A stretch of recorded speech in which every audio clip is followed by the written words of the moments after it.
आज की movie story शुरू होती है एक ऐसे स्टॉकर से जिसने एक फैमिली की लाइफ हेल बना दी, लेकिन दिवाली की रात उसका मर्डर हो जाता है। प्रॉब्लम ये है कि पुलिस के सामने जितने भी सस्पेक्ट्स हैं, सबके पास मोटिव भी है और अपॉर्चुनिटी भी। आखिर असली किलर कौन है? Now without wasting any more time, let's jump straight into the video. कहानी शुरू होती है एक ऐसे मिडिल क्लास फैमिली से जहां हम मिलते हैं परिमला से। लोग अक्सर कंफ्यूज होते हैं क्योंकि ये नाम ज्यादातर लड़कियों का होता है, लेकिन उसके पिता ने अपनी माँ की याद में उसका नाम ये रखा। उसकी पत्नी का नाम स्वतंत्रता है क्योंकि उसका जन्म आजादी के समय हुआ था।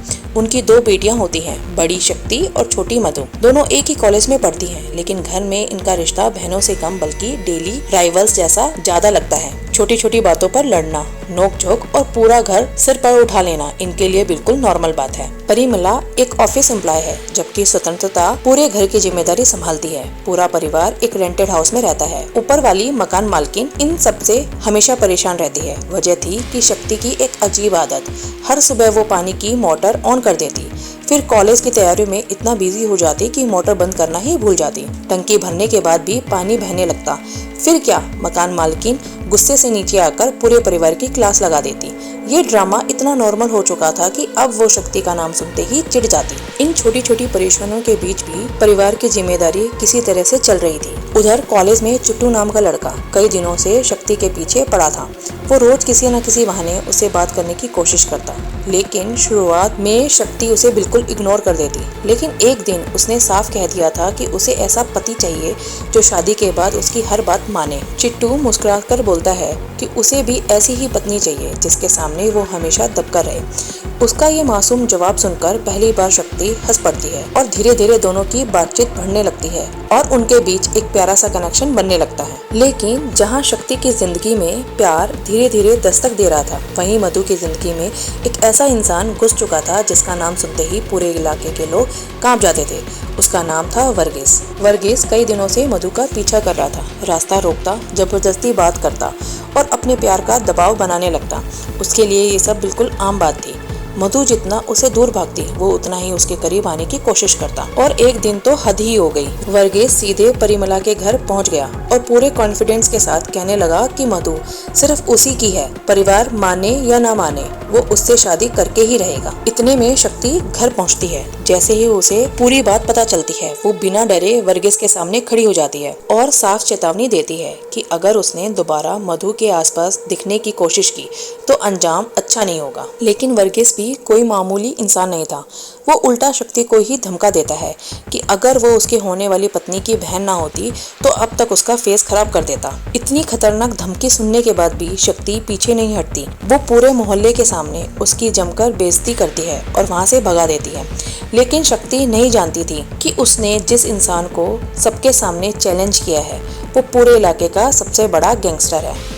घर के बाहर जाते जाते वर्गीस आखिरी वार्निंग देता है। वो कहता है कि कल सुबह जब मैं वापस आऊंगा तब तुम्हें खुद कहना होगा कि मधु सिर्फ मेरी है, वरना तुम्हारी दोनों बेटियां मेरी होंगी। ऊपर से हैप्पी दिवाली बोलकर निकल जाता है, लेकिन उसकी बातों में छिपी धमकी पूरे परिवार की रातों की नींद उड़ा देती है। घर के अंदर आते ही मधु एक और शॉक देती है। वर्गीस ने जबरदस्ती ली गई सेल्फी अपने सोशल मीडिया पर अपलोड कर दी थी। अब लोगों को लगने लगा था कि दोनों के बीच सच में कोई रिलेशनशिप है। इतना ही नहीं, मधु बताती है कि कुछ दिन पहले वर्गीस ने जबरदस्ती उसे किस भी किया था। ये सुनते ही परिमला का गुस्सा फूट पड़ता है। वो कहता है कि रोज रोज डरकर जीने से बेहतर है कि इस आदमी को हमेशा के लिए खत्म कर दिया जाए। स्वतंत्रता और शक्ति भी उसकी बात से एग्री करते हैं, लेकिन मधु समझाती है कि अगर वर्गीस मर गया तो सबसे पहले शक उनके परिवार पर ही आएगा।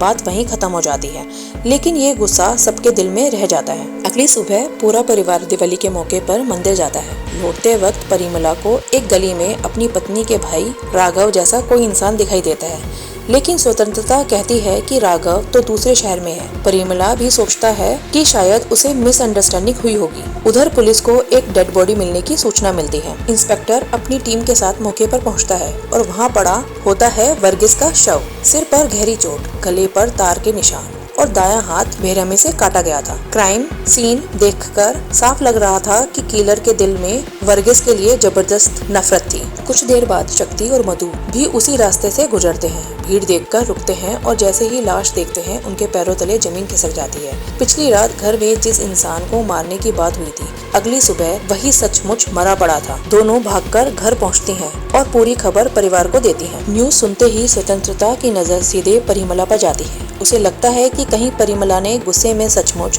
कुछ कर तो नहीं दिया। परिमला तुरंत मना कर देता है, लेकिन अगले ही पल उसके दिमाग में एक नया सस्पेशन आता है। उसे याद आता है कि कुछ दिन पहले स्वतंत्रता ने अपने भाई राघवन को वर्गीस की हरकतों के बारे में बताया था। राघवन ने गुस्से में कहा भी था कि जरूरत पड़ी तो वो आकर वर्गीस को खत्म कर देगा। ऊपर से सुबह गली में भी उसे राघवन जैसा कोई दिखाई दिया था। अब परिमला को शक होने लगता है कि कहीं ये सब राघवन का काम तो नहीं। लेकिन कहानी यही नहीं रुकती। अब मधु को शक होता है शक्ति पर, क्योंकि शक्ति ने भी अपने मामा को वर्गीस की फोटो और लोकेशन भेजी थी। इतना ही नहीं, उसने चिट्टू से मजाक मजाक में कहा था कि उसे एक खतरनाक काम में मदद चाहिए। जब चिट्टू ने पूछा किसी का मर्डर करना है क्या, तो गुस्से में शक्ति ने हाँ बोल दिया था। अब मधु को लगने लगता है कि शायद शक्ति ने चिट्टू और मामा की मदद से वर्गीस को मरवा दिया। लेकिन शक्ति भी चुप नहीं रहती, वो उल्टा मधु पर शक करती है। आखिर वर्गीस सबसे ज्यादा मधु के पीछे पड़ा था, इसीलिए उसके पास सबसे बड़ा मोटिव भी वही था। कुछ ही मिनटों में पूरा परिवार एक दूसरे को शक की नजरों से देखने लगता है। इसी बीच परिमला की नजर ऊपर खड़े मकान मालिक पर पड़ती है, जो उनकी बातें सुन रहा था। परिमला तुरंत सबको अंदर ले जाता है। उधर पोस्टमार्टम रिपोर्ट की शुरुआती जानकारी पुलिस तक पहुंचती है। रिपोर्ट्स के अकॉर्डिंग वर्गीस का हाथ उसकी मौत के बाद काटा गया था, यानी ये सिर्फ मर्डर नहीं बल्कि नफरत और बदले से जुड़ा रिवेंज किलिंग लग रहा था। उसी समय चिट्टू पुलिस स्टेशन पहुंचकर अपनी चोरी हुई बाइक जो दिवाली नाइट से गायब थी उसकी कंप्लेंट रजिस्टर करवाता है। एट प्रेजेंट पुलिस इसे एक नॉर्मल चोरी का मामला मानती है। टीवी पर भी वर्गीस की मौत की ब्रेकिंग न्यूज चलने लगती है। मकान मालिक खबर देखकर कहता है कि वर्गीस का यही अंजाम होना चाहिए था, क्योंकि कुछ साल पहले उसी ने नशे में तेज बाइक चलाते हुए उसकी पहली पत्नी को कुचल दिया था। केस को हादसा बताकर बंद करवा दिया गया, इसीलिए वर्गीस की मौत पर उसे बिल्कुल अफसोस नहीं था। घर लौटकर परिमला मधु से पूछता है कि क्या वो अभी भी कुछ छुपा रही है। तब मधु पहली बार सच बताती है। उसने कई बार वर्गीस को फोन करके डांटा था। एक दिन तो उसने गुस्से में उसकी नाक पर मुक्का भी मार दिया था। हैरानी की बात ये थी कि वर्गीस की माँ नाराज होने की बजाय हंसने लगती है और मजाक में कहती है कि शादी के बाद भी अगर वर्गीस गलती करता है तो उसे ऐसे ही पीटना। ये सारी बातें सुनकर परिमला और भी ज्यादा डर जाता है। अगर पुलिस को ये सब पता चल गया तो पूरा परिवार सीधे सस्पेक्ट लिस्ट में आ जाएगा। उधर पुलिस की इन्वेस्टिगेशन भी आगे बढ़ती है। वर्गीस के दोस्तों से पूछताछ में एक नाम बार बार सामने आता है, निकोलस।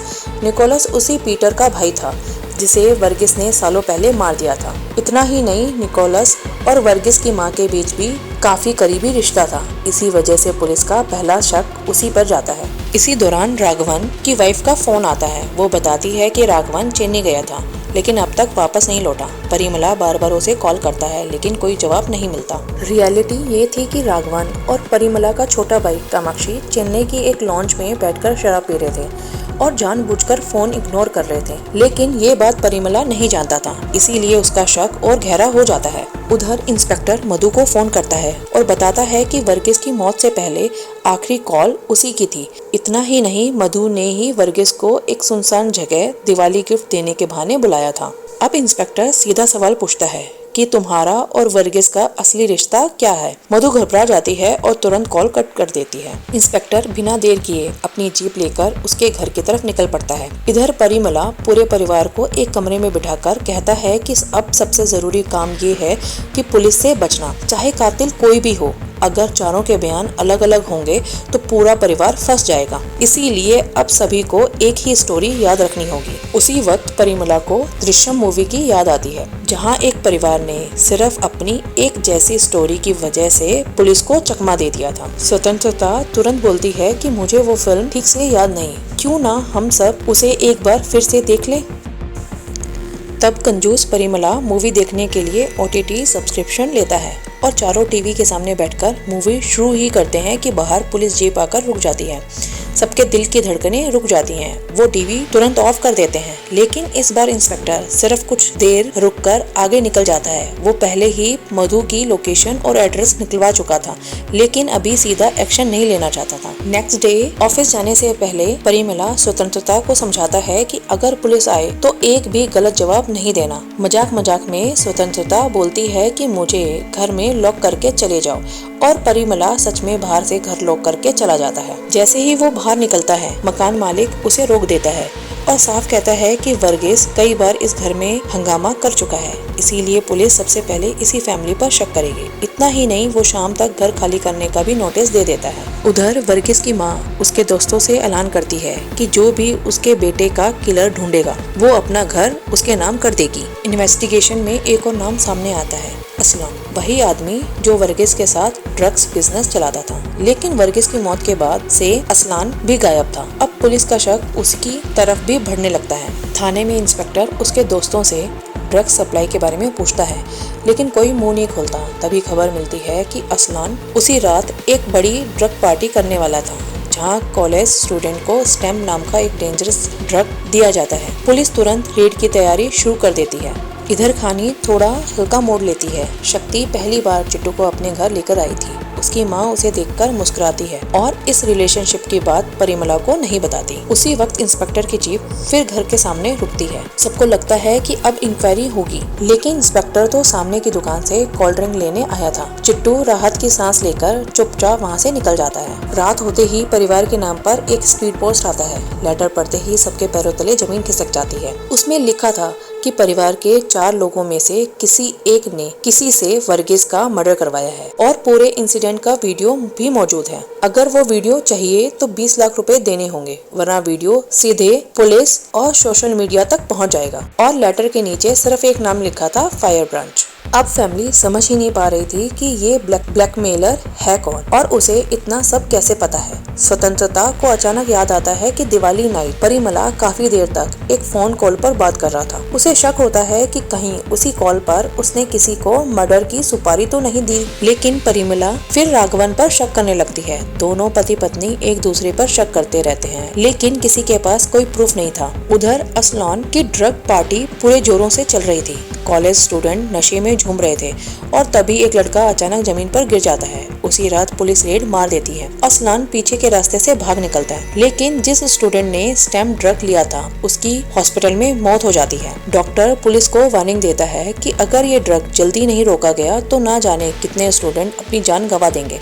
इधर सी साइड शक्ति और चिट्टू आराम से पानी पूरी डेट एंजॉय कर रहे थे। तभी इंस्पेक्टर वहां पहुंच जाता है। वो पहले चिट्टू से पूछता है कि शक्ति कौन है। चिट्टू उसे सिर्फ अपनी दोस्त बताता है। फिर इंस्पेक्टर शक्ति से पूछता है कि वो चिट्टू को कब से जानती है। दोनों नॉर्मल जवाब देते हैं। जाते जाते इंस्पेक्टर उसकी चोरी हुई बाइक के बारे में भी पूछता है और चुपचाप वहाँ से निकल जाता है। उसी रात परिमला को खबर मिलती है कि गाँव में उसकी बड़ी बहन की हालत बेहद खराब है। वो तुरंत गाँव के लिए निकल जाता है, लेकिन अगली सुबह एक और शॉक इंतजार कर रहा था। पुलिस को सी साइड असलन की डेड बॉडी मिलती है। जिस इंसान पर कल तक शक था, अब वो खुद मर्डर का शिकार बन चुका था। इसी दिन परिमला के घर दूसरा स्पीड पोस्ट पहुंचता है। इस बार लेटर में लिखा था कि स्वतंत्रता को छोड़कर बाकी 3 लोगों में से कोई एक वर्गीस की हत्या का पूरा सच जानता है और देर होने की वजह से अब फिरौती बढ़ाकर 25 लाख कर दी गई है। अब मामला और डेंजरस हो चुका था। इधर इंस्पेक्टर सीसीटीवी फुटेज दोबारा चेक करता है।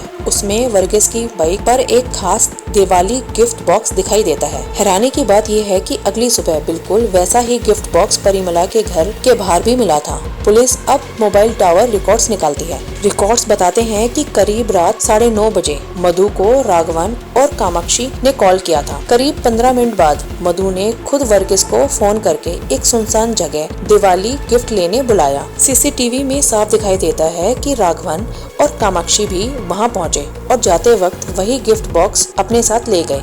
गांव में अंतिम संस्कार के दौरान परिमला दोनों से सच पूछता है। तब पूरा राज सामने आता है। मधु के बुलाने पर दोनों वहां पहुंचे थे। उन्होंने सिर्फ वर्गीस से फोटो डिलीट करने को कहा था, लेकिन वर्गीस उल्टा उन पर हमला करने लगा। बचाव में दोनों ने उसे बुरी तरह से पीटा। मारपीट के दौरान उसका सिर पत्थर से टकरा गया और वो जमीन पर गिर गया। उन्हें लगा कि वो मर चुका है, इसीलिए डरकर वहां से भाग गए। अगले दिन जब उन्होंने उसकी मौत की खबर सुनी, तब घबराकर वही गिफ्ट बॉक्स परिमला के घर के बाहर रख दिया। परिवार मानने लगे थे कि शायद उसी मारपीट में वर्गीस की मौत हुई होगी, लेकिन तभी मधु की बात सबको चौंका देती है। वो रोते हुए बोलती है, आखिर सब सबने मिलकर उसे क्यों मार दिया। उसकी बात सुनकर शक्ति को पहली बार शक होता है कि मधु के दिल में वर्गीस के लिए सॉफ्ट कॉर्नर तो नहीं बन गया। असल में मधु खुद भी कंफ्यूज थी। वो वर्गीस से नफरत करती थी, लेकिन उसके साथ हुई कुछ अजीब घटनाओं ने उसके मन में थोड़ा सिंपैथी भी पैदा कर दी थी। तभी 2 पुलिस ऑफिसर गांव पहुंच जाते हैं। उन्हें देखकर राघवन और कामाक्षी एक और सच बताते हैं। जब वो वहाँ से भागे थे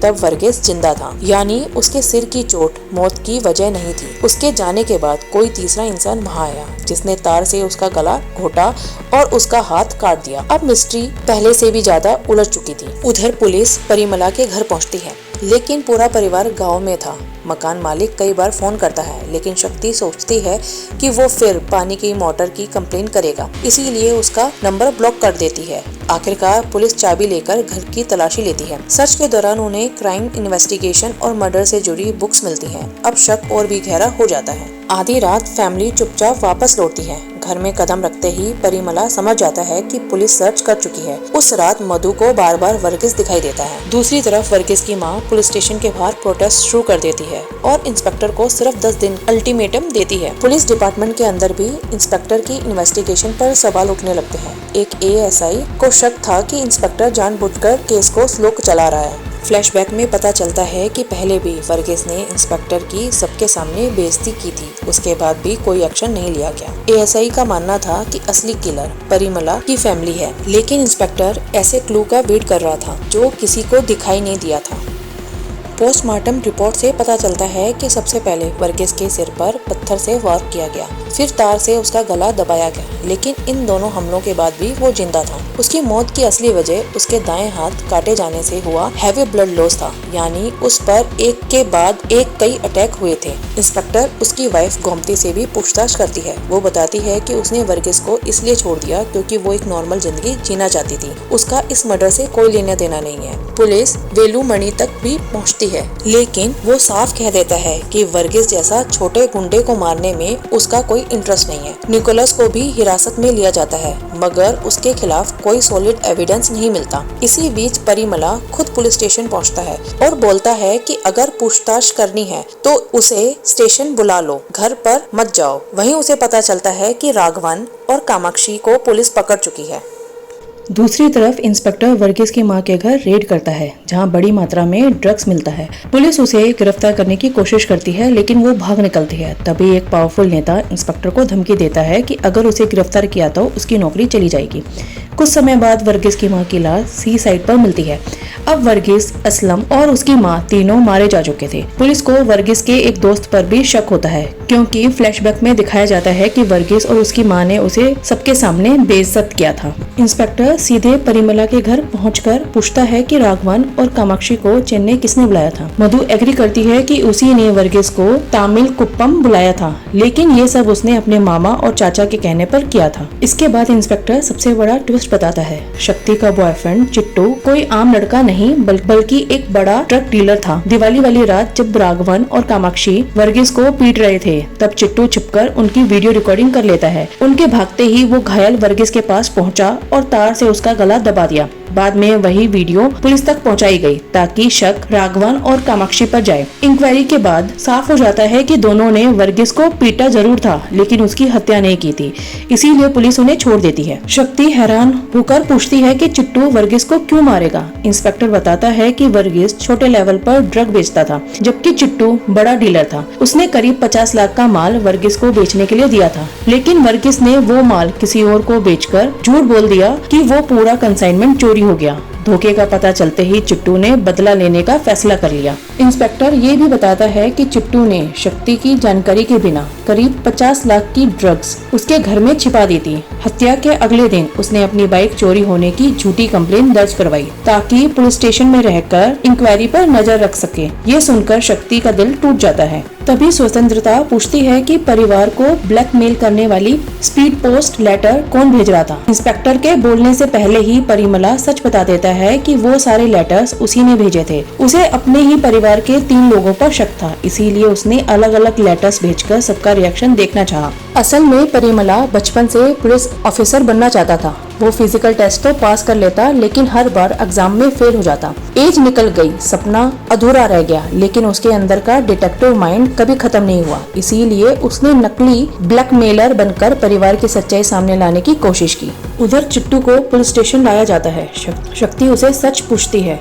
चिट्टू मान लेता है कि वो ड्रग डीलर है और इन हत्याओं में उसका हाथ है, लेकिन वो कहता है कि शक्ति के लिए उसका प्यार कभी झूठा नहीं था। ये सुनकर शक्ति गुस्से में वहाँ से चली जाती है। इसके बाद इंस्पेक्टर शक्ति से नवीन के बारे में पूछता है। शक्ति बताती है कि नवीन उसका कॉलेज फ्रेंड था, जिसे वो छोटे भाई जैसा मानती थी। तभी इंस्पेक्टर खुलासा करता है कि नवीन उसका बेटा था। यहीं से कहानी का सबसे बड़ा रिवील शुरू होता है। नवीन ने अपने पिता को बताया था कि कॉलेज बस में कुछ सीनियर स्टूडेंट्स रोज ड्रग लेकर आते हैं। तब मैंने उसे प्रिंसिपल से शिकायत करने को कहा। कंप्लेन के बाद उन स्टूडेंट्स को सस्पेंड कर दिया गया, लेकिन बदला लेने के लिए उन्होंने ड्रग्स के नशे में नवीन की हत्या कर दी। पुलिस किलर्स को पकड़ लेती है, लेकिन पूरे ड्रग्स नेटवर्क तक नहीं पहुंच पाती। और दूसरी तरफ मिनिस्टर लगातार प्रेशर बनाता रहता है कि यहाँ पूरे स्टेट में ड्रग्स की कोई प्रॉब्लम है ही नहीं। अपने बेटे की मौत के बाद इंस्पेक्टर पूरी तरह से टूट चुका था। उसने कमिश्नर से कहा था कि वो इस पूरे ड्रग नेटवर्क को खत्म करना चाहता है, लेकिन कमिश्नर ने साफ कह दिया था कि बड़े गांव के पॉलिटिकल सपोर्ट की वजह से पुलिस सीधे इन लोगों पर हाथ नहीं डाल सकती। तब इंस्पेक्टर ने कानून से बाहर जाकर अपना सीक्रेट प्लान बनाया। उसने पहले ही चिट्टू को पकड़ लिया और धमकी दी कि अगर उसने उसका साथ नहीं दिया तो उसे 25 साल की जेल होगी, लेकिन अगर वो वर्गीस और बाकी ड्रग डीलर्स को खत्म कर देगा तो उसे बचा लिया जाएगा और पैसे का हिस्सा भी मिलेगा। मजबूरी में चिट्टू मान जाता है। दिवाली की रात राघवन और कामाक्षी के जाने के बाद उसने पहले उनकी वीडियो रिकॉर्डिंग की, ताकि जरूरत पड़ने पर पूरा शक उन्हीं पर डाला जा सके। दिवाली वाली रात राघवन और कामाक्षी के जाने के बाद चिट्टू इंस्पेक्टर के ऑर्डर पर घायल वर्गीस को तार से गला दबा देता है, लेकिन वो तब भी पूरी तरह नहीं मरता। कुछ देर बाद इंस्पेक्टर खुद वहां पहुंचता है। उसके लिए वर्गीस सिर्फ एक क्रिमिनल नहीं बल्कि उसी ड्रग नेटवर्क का हिस्सा था जिसने उसके बेटे नवीन की जान ली थी। गुस्से में इंस्पेक्टर उसका दायां हाथ काट देता है और ज्यादा ब्लड लॉस होने से आखिरकार वर्गीस की मौत हो जाती है। इसके बाद इंस्पेक्टर चिट्टू को असलन को खत्म करने का ऑर्डर देता है, क्योंकि वही कॉलेज स्टूडेंट्स तक ड्रग्स पहुंचाता था। असलन के बाद वर्गीस की मां भी मारी जाती है, क्योंकि इंस्पेक्टर जानता था कि पॉलिटिकल प्रेशर की वजह से उसे कभी सजा नहीं मिलेगी। बाहर से देखने पर ये सब एक गैंग वार और ड्रग राइवलरी लग रही थी, लेकिन असली मास्टरमाइंड इंस्पेक्टर ही था। उसने परिवार के झगड़े, राघवन और कामाक्षी की पिटाई, चिट्टू की दुश्मनी और वर्गीस के पुराने एनिमीज का इस्तेमाल करके इतने सारे सस्पेक्ट्स खड़े कर दिए थे कि किसी का शक उस तक पहुंच ही नहीं पाया। इधर परिमला को याद आता है कि चिट्टू ने ड्रग्स उसके घर के पुराने बॉक्स में छिपाए थे, लेकिन स्वतंत्रता बताती है कि घर साफ करते वक्त वो बॉक्स कब का कचरे में फेंक दिया गया था, यानी सबसे बड़ा एविडेंस हमेशा के लिए गायब हो चुका था। धीरे धीरे परिमला को भी समझ आ जाता है कि चिट्टू सिर्फ एक मोहरा था, पूरा गेम इंस्पेक्टर चला रहा था। उधर एक एसआई अपनी सीक्रेट इन्वेस्टिगेशन की रिपोर्ट कमिश्नर को देता है और बताता है कि इंस्पेक्टर ने चिट्टू का इस्तेमाल करके वर्गीस, असलन और उसकी मां की हत्या करवाई। इतना ही नहीं, अब वो जेल के अंदर चिट्टू को भी मरवाने की प्लानिंग कर रहा है, ताकि उसके खिलाफ कोई विटनेस ही ना बचे। इसके बाद परिमला का परिवार घर छोड़कर नई जगह नई शुरुआत के लिए निकल जाता है। रास्ते में इंस्पेक्टर शक्ति को फोन करके कहता है कि वो उसके लिए अपने बेटे नवीन जैसी है, हमेशा उसकी प्रोटेक्शन करेगा। लेकिन तभी परिमला फोन लेकर इंस्पेक्टर से कहता है कि उसे पूरे गेम की असली सच्चाई समझ आ चुकी है। इंस्पेक्टर कुछ पल के लिए चुप हो जाता है और पूछता है, तुम्हें आखिर पता क्या चला? परिमला सिर्फ मुस्कुराता है और कहता है उसका जवाब पार्ट 2 में मिलेगा। यहीं पर मूवी खत्म हो जाती है। अगर आपको ये मूवी एक्सप्लेनेशन पसंद आई हो तो वीडियो को लाइक एंड शेयर जरूर करना और चैनल को सब्सक्राइब करना मत भूलना। See you in the next video. Till then, keep watching and keep smiling.